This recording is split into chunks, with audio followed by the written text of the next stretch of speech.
everybody, and welcome back to another video.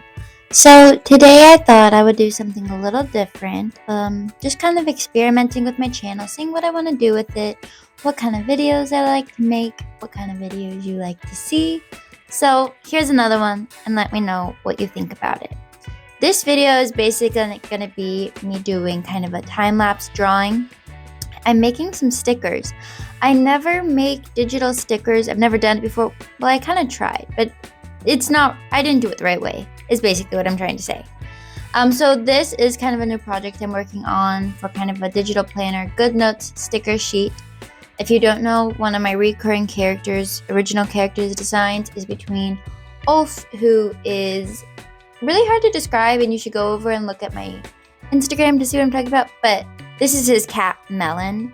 She's a cute little black and white cat, just a happy, gooey little critter. So I thought that'd be a good kind of sticker sheet to draw because who doesn't love cats? And also it would give me some more practice on drawing her because she has had quite the evolution in character design. Let me tell you, I should do a whole video of me roasting myself and making fun of myself about how I used to draw this cat.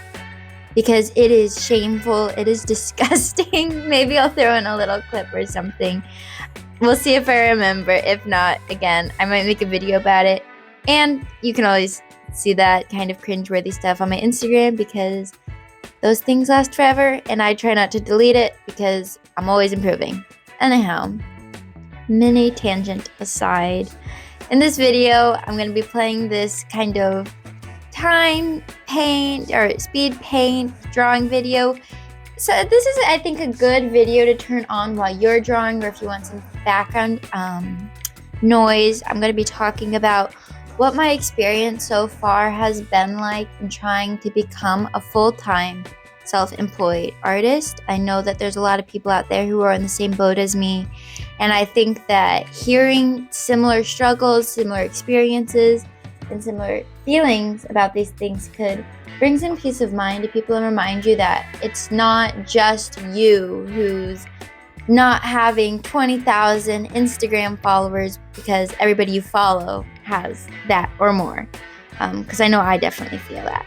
So yeah, feel free to sit back, relax. You can watch the drawing video. You can work on your own drawing. If you are drawing, I'd love to know what you're making, and also if you post that stuff online, link it in the comments and I will check it out and follow you, and we can have a little art community, which I think would be pretty gosh darn cool. P.S. You might hear my dogs barking because they do that. They're dogs and they're also psychotic animals, so I love them. Anyhow, probably can't hear it. I need to stop tangenting. Let's just get on into the topic of the video. So, as I said, a lot of what this video is going to be about, aside from my side tangents, but really so much of what I kind of feel like my channel is becoming about is what it's like to become an artist when you're not at the point where you're making enough money to live on and you still have to have a, part-time job or full-time job. I'm so thankful to not have to work a full-time job right now. I am living at my parents' house for 2 years after I graduated college. I'm 22 right now. So I'm coming up on my first year living at home in May. And yeah, I'm really thankful for that opportunity because it takes so much stress off my shoulders. And I also get to work a part-time job instead of a full-time job, which means that I get to dedicate more time to trying to grow my business, my following, all of that sort of stuff. But if you are interested, I work part-time as a preschool teacher. I do like 20 hours a week. It's just 5 days a week, but they're like half days. So it's really fun. I love kids. Kids are a big inspiration to my art. I do a lot of children's book style illustrations and that whole sort of thing. It can be such a stressful or mind-draining job. Oh my goodness, those kids. Like when you and one other person are put in a room with 10 2-year-olds, let me tell you, it wears you down fast, as I bet you can imagine. But at the end of the day, I love all the kids I take care of. It's such a great, fun, interesting job.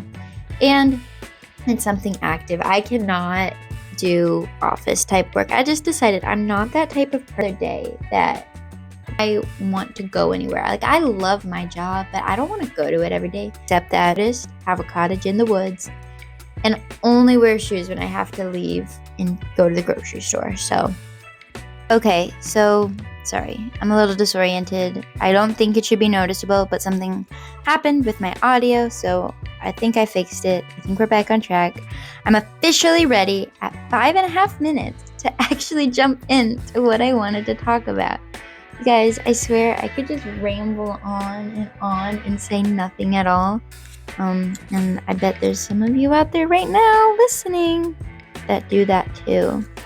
So the first thing I kind of have on my bullet point list about what it's like is just finding the time to work.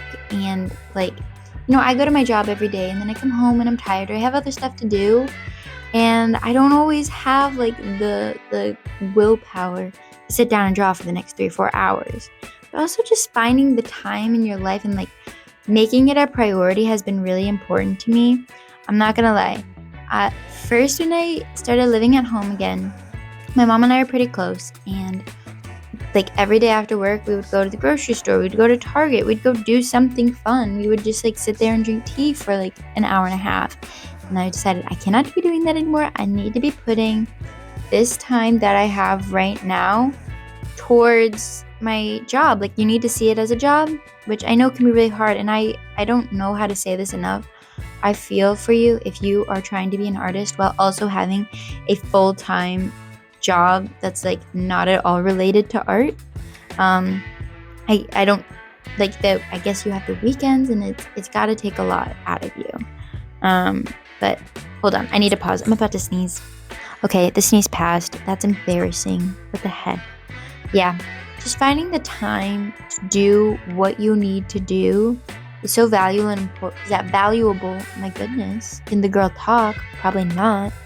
It's just so important, and I think that even taking it in chunks, like I'm gonna do an hour a day, or I'm gonna do 15 minutes a day. I'm gonna finish one illustration every week.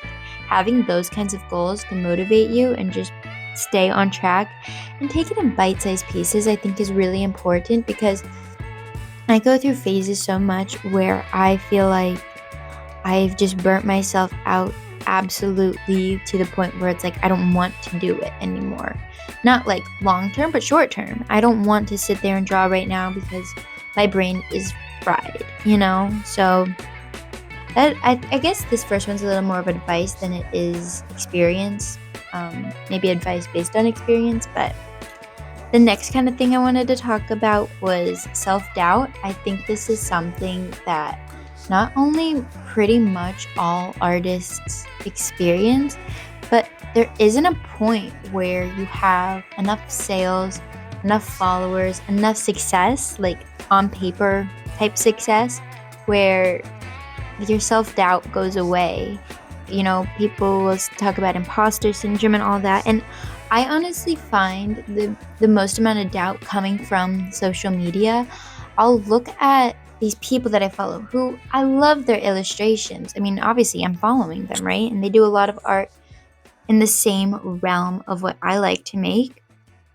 And I see it though, and I think, okay, obviously I'm biased, but I think my artwork is just as good. So why don't I have the same amount of followers, the same like ratio? Why am I not getting the same opportunities as them? Why do I not have as many sales on my Etsy shop as them, when I feel like my work ethic and my work itself is at the same level or around the same level? And I have to remind myself, obviously, to quiet those thoughts. We all know how social media allows us to compare ourselves in so many ways. Like, I'm kind of anti-social media, but I do it for trying to promote myself, right? And I think that's a lot of, the same boat that a lot of us are in. But seeing other people's art and then seeing your art and being like, okay, what am I missing? Why isn't my art good enough? Or if you don't feel like your art is good enough, and it may just be not that it's not good, but you're at a different level. Allowing yourself to grow is so important instead of forcing yourself to be what other people are. You know what I mean? So I don't know. This kind of bleeds into the next point I had, which is just the pressures of success on social media. I always feel like I am going to fail because I really, guys, don't get social media. Like, I've been posting on my Instagram and TikTok for a few years at this point, and it's like I have a fine following. It's like my Instagram's maybe 850, and my TikTok's maybe a bit over 1,000. But like, would it be nice if those numbers were a lot bigger and I felt that kind of validation? Of course. I think that's one of the big draws to social media, right? Is that it kind of validates you. And when you're an artist, and you have absolute strangers who may not even see your face ever, validating you as an artist and your work, like that feels so good. You know what I mean? And I always think like, okay, well, if I had more Instagram followers or I got more views on TikTok, then I would inevitably get more sales, get more recognition, get more success, and that is the key to me being a successful artist. And while I think that is definitely a benefit, like it helps you climb the stairs faster, I don't, at the end of the day, think it's the key. I just think that for some people, it's where it gets them. And I've had, videos that have done well on TikTok, let's say, and not gotten like any sales from it. Or you have people who have big followings and don't have big sale turnovers. And so I think it's just like, it's a tricky thing that isn't as straightforward when it comes to like reactions, interactions, and sales. And so I don't know. It's just, I kind of hate this part of being an artist. I'm just going to be so candid here because I think social media is the place where I see some of the worst things I've ever seen in my whole life. Like the meanest things I've ever seen in my whole life. That kind of bad stuff where it's like people just going in and forgetting that we're talking to and about other people. And I hate that that's a lot of what social media brings and a lot of what I see. And I know people might be thinking the algorithm only gives you what you're going to watch. Yes and no. There's hate in kind of every niche you might be into, and so I hate having to post on there. I hate having to interact. But I also know that it is like where we are in our world right now. This is like our social media era. And so we got to be a part of it. And so I put that in the back of my mind. And I try and focus on creating interactions and engaging with content that truly does bring me joy and positivity into my life. But, there's times where I draw stuff and I think I like it. And I know nobody on Instagram is going to like this. Not a single person is going to like this. Or, 5 will. And you can feel that disconnect, and it almost makes you hesitate to post something because you're like, what's the point? What's the point of posting it if nobody's even going to like it, And it's hard to find the balance between what your audience and what the world wants from your art and what you want from your art as the artist. And there's some things that I make that I never post, of course, right? Like not every piece of art goes on my Instagram, goes on my TikTok. A lot of the time it's the stuff that will look good when it's all together. And so that's another thing where like relying on social media kind of limits your reach in your art because we limit ourselves in terms of what people are going to want to see anyhow. So I don't know, social media, I think a lot of artists agree that we don't like it. Do you like it? I don't know. Comment below if you actually have like a harmonious relationship with posting your art on social media because that is not me right now. Anyhow, moving on to my next point is I think something a lot of us can relate to is the waves of success and plateau. Now, I think that this is relatable to people like across the board. Not even if you're an artist, not even if you're trying to be self-employed, none of that. But for example, during November, December this last year, I made, what was it, like 4 or 5 times as much in sales and revenue and profit, probably revenue, than I typically do. So for my Etsy shop, I like to try and have a goal of $200 a month. However, I can get that through my, whether it's making ads or posting more on social media or doing sales that kind of drive traffic to my shop. I try and aim for $200. And so when the Christmas and holiday season came around and I got all these orders that, probably for Christmas gifts, because there's obviously a lot more sales during the Christmas time, it was crazy. And I was working so hard, but it felt so good to have my work pay off and to see a lot of monetary success as an artist. And then, end of January, a lot of those sales start to go away, and you're like, that doubt comes in, and you start to think, well, this is the end. My shop's over. I'm a failed artist. I had one little one-hit wonder of, in a period of time. But I think, and I talk about this all the time with people I know and, with myself, that there are waves, there are plateaus, there are ebbs, there are flows, baby. Sorry, that just rhymed and it sounded kind of jazzy. But riding them out is how you get to long-term success. I always say that, the people who make it are the ones who don't give up. And it sounds so obvious, but I think as an artist, you often hear people kind of call it not a real job, or how are you gonna do that, starving artist, all that kind of stuff. People come at that job so skeptically. Is that a word? Skeptically? You know what I mean. And so I think it is really easy to kind of be like, oh, this is what everybody's talking about. I will not be successful for my entire life. And then that's when people give up and they lose out on their dreams. But I'm 22, right? Let's say I live to be 82. It means I've got 60 years to be an artist. I don't know. The odds seem in my favor. Maybe I'm just an optimistic person, but it's the confidence in believing in yourself to be able to do it. And I really do think I will. And I think that anybody can, as long as you just ride the wave. If you just stay on the boat, stay on your little surfboard, and when everything calms down and you're sitting there in the middle of the ocean thinking there will never be a wave again, girl, of course there's going to be a wave again. It's the ocean. So kind of a funny analogy. I don't know if it makes sense, but it does to me. So I don't know, just reminding yourself to stick with it. And it's such a mental exercise, some of this stuff, to just stay as optimistic and as positive and honestly realistic as you can, in finding the balance between optimism and realism there.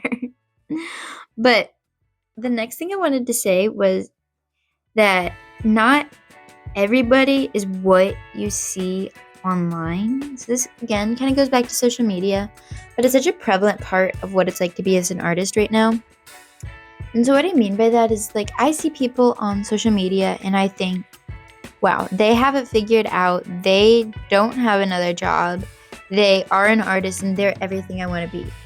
But then I realize, then they post something sometimes and I'm like, oh, you do have a job, or you're just like me, or, you're going through all these ups and downs that I didn't even realize you were, you know what I mean? And so it sometimes takes a little bit to remember that it is the person, and that also people, you are what you present sometimes, right? So if I present myself as a full-time artist online, nobody can prove unless I say otherwise that I am. And so it's hard to remember that, an art account is going to post their art and their successes when they may not always post their plateaus, kind of, as we were saying. So I don't want to ramble on about this too long because I think we already kind of addressed this point, but I think you kind of get what I'm going at, or what I'm talking about. The next one is kind of this existential midlife crisis type of topic. But worrying about what will happen if you don't make it. I think about this a lot. I think in general, think about how we only have one life, and I'm not going to try and waste it on something that doesn't feel like it's what I want my life to be. But I do think like, okay, what if there is a day where I have to give up on this and I have to freaking work in insurance? Can you imagine? I don't want to work in insurance. That's not me. I'm not an insurance girl. I'm an artist, and having to sacrifice those dreams at one point is so scary. And the idea of it, like, it's so overwhelming because then you have to force yourself to like, okay, what am I doing wrong? How can I get to that point? Why am I not at that point yet? And so all of that kind of stuff, I think it's just scary.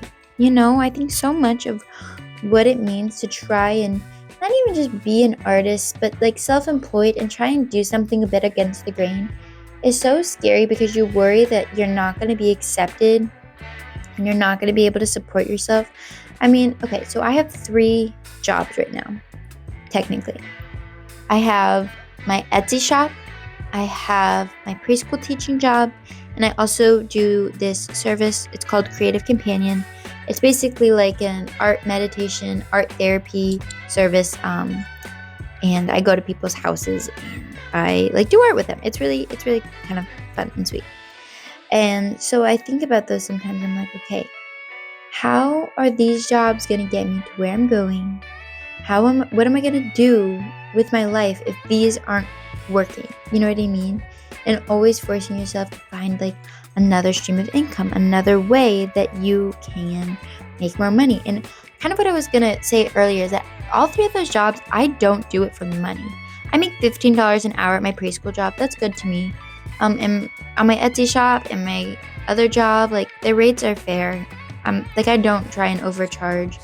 I try and charge what I think my stuff is not only worth, but what I want people to pay. I don't want them to pay more than $20 for a little Palmer clay sculpture. You know what I mean? None of it is for the money, but I am aware of the fact that I do need to get paid if I want to do this full time, if I want to be a full-time artist, And I think that kind of goes back to what I was saying about the balance between optimism and realism. Like, yeah, of course, I would love to do all this stuff for free, but if I want to be able to like feed myself and live in a home, I do need to get paid for it. And so just that whole thing of like figuring out what's right, what the right way to go about it is so complex that I think about this stuff all the time, and I'm gonna have gray hair in a year. You know what I mean? It just is stressful. I try to calm myself down. And of course, it's funny because these thoughts only come up when you're in those plateaus or downfalls or those ebbs. You feel it's like, I've got this. When it's, the high points, when you're getting a lot of sales, when you're getting a lot of social media attention, all of that sort of stuff. So it's all about the journey, of course, and taking it one bite at a time. So I'll be interested to see what people think about this next point. So it's people not taking your job or your degree seriously. For those of you who don't know, I did get an art degree, just studio art, not in anything specific. It just felt like the best way for me to get an education. At a certain point, I started in marketing, and then I decided I hate this and I want to drop out. And my parents were like, get a degree. And I was like, okay, but I'm going to do it my way. And they're like, cool. As long as you graduate, we're fine. I was really blessed with having understanding parents and supportive for what I like to do. But one thing that always cracked me up was that I had friends say this. I'd have family members say something along the lines of, oh, well, it must be fun just painting all day, or comparing my job to like summer camp. That would happen a lot. They'd be like, oh, you just sit around and talk and paint. And it's like, I mean, that's part of it, right? But that's part of anybody's college experience or anybody's job. We all have parts where it's like, yeah, it's fun, but there's this stigma that, well, if you're doing biology, you're not only smart, but you're also working really hard.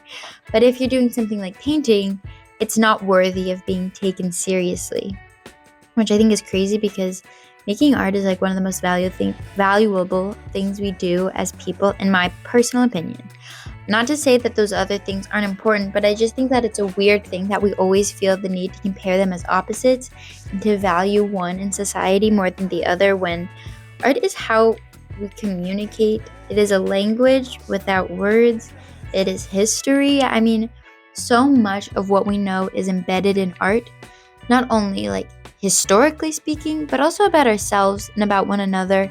And I think that we've all had a moment where we've looked at a painting and we've just felt it, and the people around you don't feel it the way you do, but you've connected in a way that is so indescribable and so magical.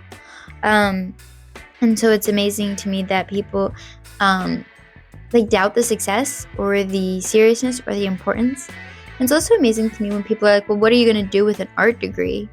And I'll be the first to admit, you don't need it. Like, to me, it was the best path. And I'm so happy, and I'll never, I don't think, regret that I chose to get it, because not only did it give me a degree at the end of the day, but it also taught me skills, and it gave me a little more confidence as an artist to be like, okay, I am trained in a lot of ways. I've explored with a lot of materials. I've talked and been surrounded by so many people who are interested in what I'm doing and, you know, what we're doing together, I guess. So in that sense, it was great. But do I think you need a degree? No. I just think that it's one of those situations where people want to tell you that you can't do something. And I always look at them and I literally say, look around you. If you see a drawing, a design, the packaging on your Triscuits, do you not realize that somebody in the art realm made that? We are surrounded by images, advertising, children's books, just art for beauty, shirt designs, like an infinite amount of objects that contain art. And I'm like, where do you think that came from? And I know we're getting into the AI stuff, which I'm not even going to talk about because I'm scared of it and it's stressing me out. And I'm not that well versed in talking about that. But I'm like, guys, there's so many art jobs out there. You just are blind and so like used to seeing it that you don't realize that that was a person who made that. Now, granted, you could talk about the difference between graphic design, illustration, fine art, which don't even get me started. That's almost what this job, or not just job, my gosh, this video is about. But there's so many different types of artists is basically what I'm trying to say. But I think people at the end of the day forget that it is an artist, and they're so used to seeing all these illustrations and designs around them that they forget that, yeah, a person made that. Like, artists do exist, and it's not as like radical or out there as a job as people really think it is. Not to say it isn't hard, not to say to get to that point is easy, that's not what I'm saying, but it's not like I'm trying to capture the first leprechaun, you know what I mean? So these next parts are a little more advice-y, encouragey. Again, as we're coming to the end of the video, I really wanted to end on something positive here. So this first part is kind of what to do when you're feeling burnt out, a bit of that art block, as we all know. And one thing that I love to do is just create intuitive art. Like, get some paper, get some watercolor. Watercolor is kind of ideal for this. And just put some color down and just feel it. Don't worry about making something beautiful. Just literally draw something, anything. And I think just like that feeling of getting creative energy out of your system can help keep the gears turning a bit. And I know like what art block feels like, where it's also like you don't want to create, but as an artist you sometimes just have to do it. Like, this kind of goes back to when it's a job, like you have to do it at the end of the day. And I always like to think of it as a puzzle. Like, if I have an illustration that I have no idea how to draw, I start really, really rough, and I work it down and I work it down. And at the end of the day, I come up with something that I really like, because it's all about figuring out how it's done. And I'm the first to tell you, like, go on Pinterest and find an illustration that's what you want yours to be. Obviously, don't copy it, don't trace it, but take inspiration and think, okay, how did they get to this point? How can I get to this point? And draw that, you know, something similar, and know what it's like to draw what you want, so that you can then put your own spin on it and put your own take and like make something original. You know what I mean? Yeah, art block kind of sucks.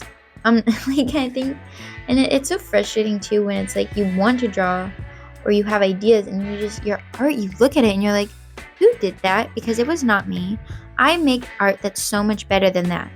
But it seems to be, I'm going through a little bit of that right now where I can't draw characters. I can only draw animals. I'm like, what the heck? I was drawing great people, 2 weeks ago, but for some reason their eyes look weird and they look weird and I feel weird about how they look, so I'm not really sure. And then I just, again, wanted to end on a little bit of a positive note. I want to remind you that we're all out there together, and I want this to be kind of a jumping point for a bit of community, for people to know that, like, I'm literally in the same boat as you. I'm living in my parents' house. I am working a part-time job. I have 800 followers on Instagram. Like, I'm not at the point where I necessarily want to be yet, but I'm not failing. I'm just on that path. I'm on that journey. And that's fine. Like, we're all going to get there as long as we stick to it and you're giving it an honest try. You know what I mean? So I don't want to ramble on any longer. I'm going to sign off here, play some music. There's about 2 minutes left. So if you want just a little music time to yourself, here it is. I hope you enjoyed this video. Please comment. I'd love to hear from you guys. I'd love to connect with some of you about your own art journey, follow you, interact. So feel free to comment below. This sticker sheet will be on my Etsy shop if you really like it. So there's that. And I think that's it. Thank you so much for listening. And until next time, have a beautiful rest of your day. And I will talk to you soon. Bye-bye.